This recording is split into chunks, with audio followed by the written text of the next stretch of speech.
It's December 1st, 2023, and we are at the David Jameson Bethune Studio House on Walbridge. Could you tell us your name? My name is Isaac. And Isaac, what brings you here tonight? So my landlord actually is great friends with the owner of this house and the project, and I just so happen to be a columnist for the Washington Blade, and I actually write about the HIV epidemic for the Blade, and I just happened to show up at this party, and I know the woman who is behind the project, and we both write for the Blade. Excellent. So yeah. But I'm here, I want to show my support for this cause. I care deeply about it, very deeply, very passionate about it, so yeah. Could you tell me about where this passion has come from? So I'm not even, people ask me, why do you care so much about AIDS? And I say, well, I don't have it, but I know people who do, and I love them deeply. And I don't really know where it comes from, but I learned about it in college at Yale. I went to Yale, and so I just really care about it. Sorry. How have you worked toward So I think about three months ago I wrote a column in the Washington Blade saying that basically DC still has an HIV epidemic, and the whole thesis of the column was that the CDC, so I think the CDC said that DC eradicated the epidemic, but it's not really true because 2.5% of DC citizens still have it. And to me, I said, it's the nation's capital.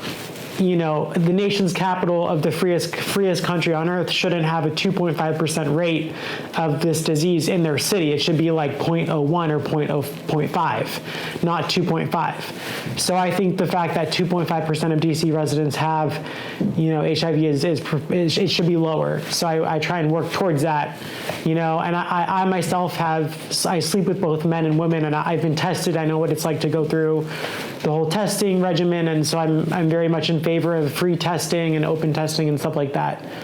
So yeah. Okay, and do you feel that advocating for free testing, or what are some of the things that we could do to bring that level down? Free test, there's a clinic called Whitman Walker that does free testing, so spread the news about Whitman Walker. I tell my friends about Whitman Walker, say there's testing here, and all sorts of services, transgender hormone replacement services, all that stuff.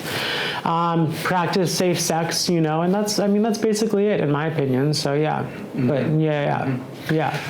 And how do you think would be the best way to kind of publicize the ongoing, obviously writing in the Washington Blade articles? What are some of the things we can do to keep that news kind of and that understanding of the so I would say just I'm going to keep on writing about it. That's how I kind of broadcast my views. I like events like tonight where I meet people who have been around the crisis, and I myself have studied the crisis deeply. I've read, I went to Yale University and I took a class with one of the most premier academics on the subject, and I read about it extensively, the 80s and 90s. I've watched videos and stuff like that.